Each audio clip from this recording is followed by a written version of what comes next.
Herkese merhaba, ben Umut Özkaleli. Umutlu Kuramlara hoş geldiniz. Kaldığımız yerden devam ediyoruz. Bir bakın, dünyalaştırma kavramını bırakmıştık. Oradan ele alacağız demiştik bu kavramı. Aslında kavram Heidegger'den gelmekte.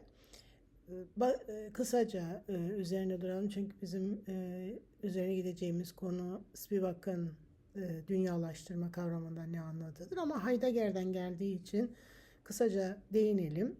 İnsanın aslında kendini ve içinde yaşadığı gerçekleri anlayabilmesinin süreklilik arz eden bir anlam kazanma süreci olduğundan bahseder. Dünyadaki varoluşumuz sadece fiziksel, çevremizdeki objelerle bağlantılı değildir. Aynı zamanda kültürel değerlerimiz, normlarımız, içinde bulunduğumuz ortam, yüklenilen anlamlar bizi oluşturur. Ve bu şekilde kendi anlamlarımızı kazanırız demeye çalışır. Spivak bu kavramı çok daha eleştirel bir noktadan alarak Batı sömürgeciliğinin oluşturduğu bu üçüncü dünya isimlendirmesi, adlandırması ve onun anlamlandırılmasını eleştirir. Dünyalaştırma süreçleriyle bir üçüncü dünya yaratıldığını ve onun bir anlam kazanılarak aslında bu kazandırılan anlam içerisinde üçüncü dünya olarak isimlendirilen yerin ve oradaki insanların kendi anlam bütünlerinden koparılarak Batı merkezciliği üzerinden algılandığını bizlere anlatır. Britanya'nın ve Avrupa'nın sömürgeci kültürleri emperyalist olarak bu üçüncü dünya anlatısını yarattıklarında müthiş bir sessizleştirme ve aslında yok etme süreci var olan yerlere yapılıyor. Peki edebi eserlerin dünyalaştırmadaki rolü nedir? Niçin Spivak edebi eserler üzerinden bize dünyalaştırmanın nasıl oluşturulduğunu anlatıyor? Edebi eserler gerçekten çok etkin çünkü bu yaratılan üçüncü dünya kavramsallaştırmasını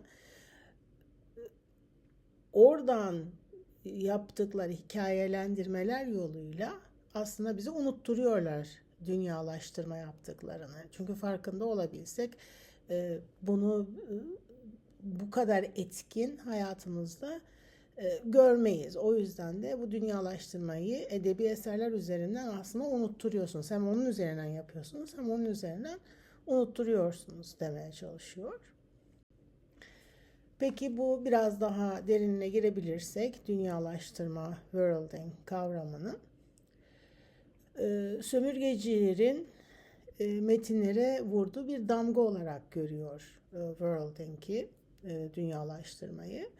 Ve bunu yapabilmeleri, bütün bu metinsellik üzerinde yaratabildikleri edebi eserler de dahil olmak üzere bu emperyalist uygulamanın ancak epistemik şiddetle mümkün olduğunu bize söylüyor. Bilme biçimlerinin, var olma biçimlerinin bir takım bilme biçimlerinin reddedilmesi, inkar edilmesi, hiçe sayılmasıyla bir takım başka fikirlerin ve inanışların insanlara empoze edilmesi olarak anlatabiliriz epistemik şiddeti.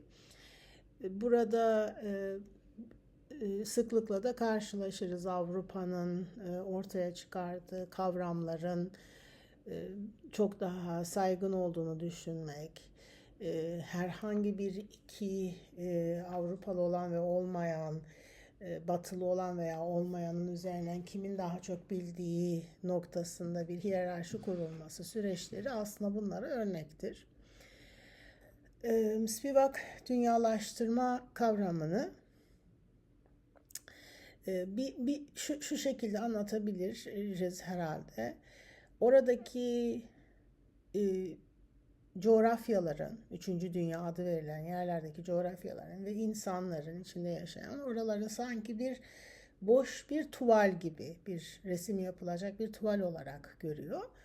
Ve sanki boş bir noktadan hareket ederek Avrupa merkezci bir yaklaşımla yeniden çiziyor, yeniden resmediyor ve kendine ait bir hale getiriyor, anlam kazandırıyor ve orada var olan anlamları hiçleştiriyor. Bize bu şekilde anlatıyor. Dünyalaştırmanın da hani kolonyalizm bitmiş olmasına rağmen resmi olarak emperyalist bir proje olarak devam ettiğini ve belli şekillerde yer değiştirdiğini ve yayıldığını ve modern biçimlerde yeniden dönüşerek hayatımızda etkin bir rol oynadığını bize anlatmaya çalışıyor. Bu boş tuval imgesinin üzerinden söylediği şey aslında oradaki insanların tarihlerinin, kültürlerinin, anlatılarının var olmasına rağmen sömürge süreçleri içerisinde yeniden ve sanki sıfırdan hiç öncesi yokmuş gibi bir Avrupa merkezinden kurgulanmasıydı. Hani kolonize edilmiş ülkelerde bu vardır. İşte İngilizler geldi, bizi modernize etti, bize medeniyet getirdi, biz bunları yapamıyorduk, şunları bilmiyorduk filan gibi anlatılar aslında çok yaygındır ve çok değişik ülkelerde çok benzeşmektedir. Bu da aslında tesadüfi değildir.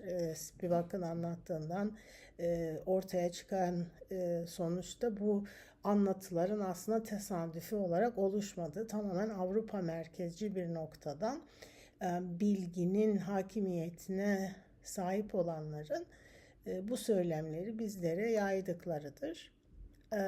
Bunun yanı sıra benzetme olarak baktığınızda bu işte bir boş bir tuvalin üzerine bir resim yapmak veya bir harita çizmek gibi yerliyi kendisinin ötekisi olarak görmeye zorlayan bir yaklaşım görüyorsunuz. Bir kartografik bir dönüşüm yaratıyorsunuz ve aslında bir şekilde siliyorsunuz. Yani silgiyle silermiş gibi var olan önceki yaşamları, kültürleri, oluşları, bilişleri hiç olmamış bir noktaya getirmeye başlıyorsunuz. Spivak, üç kadın tarafından yazılan metinlerde emperyalizmin yeniden bu metinler üzerinden üretildiğini bize söyler ve bu üçüncü dünya insanların hangi şekillerde dünyalaştırıldığını, hangi süreçlerden geçirdiğini, bunu nasıl farkında olmadan hep beraber içselleştirdiğimizi, kendimizin üçüncü dünyada olan pozisyonlarında aslında buna karşı çıkmamız gerekirken çoğunluğumuzun bunu içselleştirdiğini bize fark ettirmeye çalışır. O yüzden de bu ele aldığımız üç kadın metninde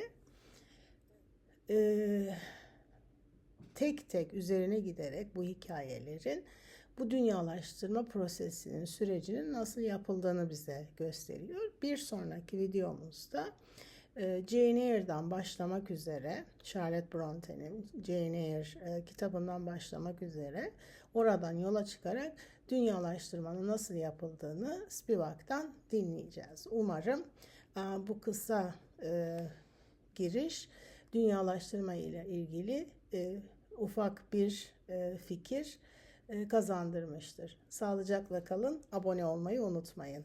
Görüşürüz.